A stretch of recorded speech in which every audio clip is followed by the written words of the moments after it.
Hi, this is Quantribe. Welcome to my channel. In this video, let's look at exciting new feature of TradingView called Pine Screener. And it's exciting because it finally allows you to use a custom Pine script in your screeners on TradingView. But before, a little announcement. So I'm launching now my own community called Quantribe. You can join and find there, all my video courses, access to my TradingView indicators. You can find chats where you can ask for help regarding coding for quantitative finance. You can also find some forums when you discuss different topics. You can network here. I will also launch some coaching session pretty soon. It's just the beginning, but I hope I can build a very good community together with you. So if you want to support what I'm doing, please use the link in the description to find my community. So now let's get to the video. So what is a Pine Screener? So to find it, you need to go to your TradingView products screener, and here you see Pine still in beta, but I think it works already pretty good. So click on it, and here you will see your watch list, and you can select one of your watch lists from the list. And here you need to choose one of the indicators that built for that. And it's quite easy to create this indicator. Let's do this kind of together. So first I will create a couple of variables that I want to display in my screener. So we'll use very simple stuff, but there is no limitations on complexity. Here you can use your pretty complex things. So I will compute RSI. Let's compute, for example, TSI as well. Close and use like 1530 just for example. And let's create like simple moving average variable as well. SMA close 14. So that's it. So now let's plot it on chart. This is a very important point because it will screen only for things that are plotted on the chart only with the plot function. So you can use, for example, plot shape or something different, but it actually won't work very well.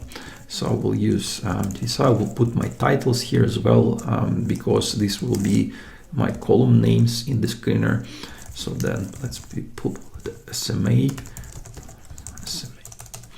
And also, so it actually allows you to plot a couple of things on your chart. And if I, for example, if I will do this, you'll see that it actually doesn't make much sense visually, but it actually will work fine for our screener because it will just display this as a table and not plot it. And also what you also can do is you can add a couple of signals. So for example, you can say, okay, my long condition here is that, let's say close is above simple moving average and RSI is below whatever 50 and TSI is above 0, for example.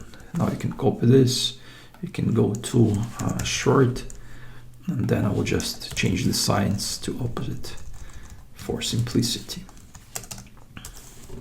So here and TSI should be below 0, for example.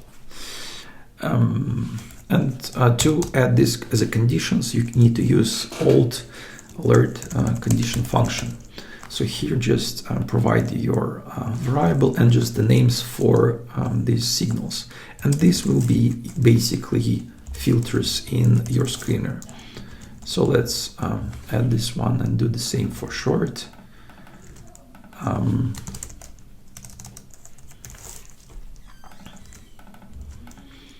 So let's save it, see how it looks. I didn't change visually, but now to add this to your screener, what you need to do, you need to click these three dots and click add this indicator to favorites. When you click on it, now you can go to your Pine screener. Let's restart it.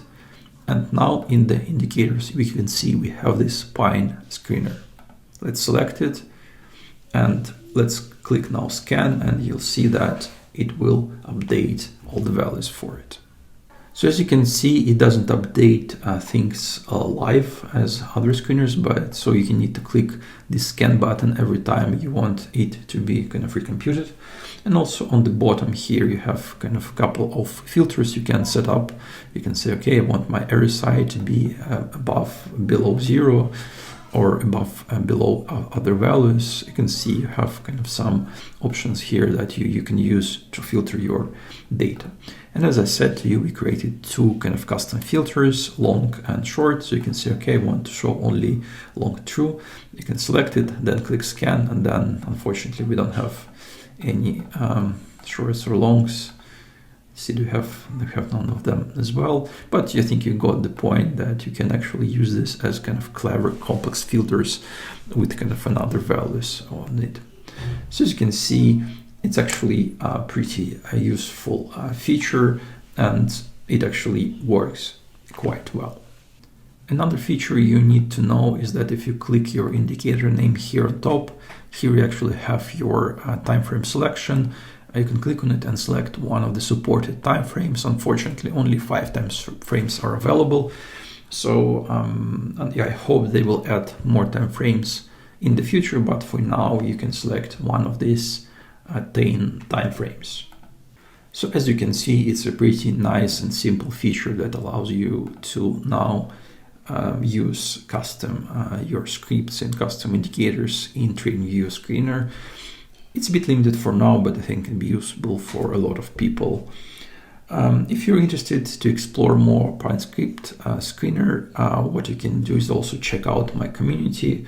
I'm uploading there a special section about Pine screeners when we go into details of how it works, what are the limitations, how to deal with them, how to use multiple time frames in the screeners, how to hack unsupported time frames as well, how to use multiple parameter combinations of the same indicator inside the screener, and also how to kind of deal with more than 2 kind of triggers filters. So I think that's all for this video. Thank you for watching. See you in the next one.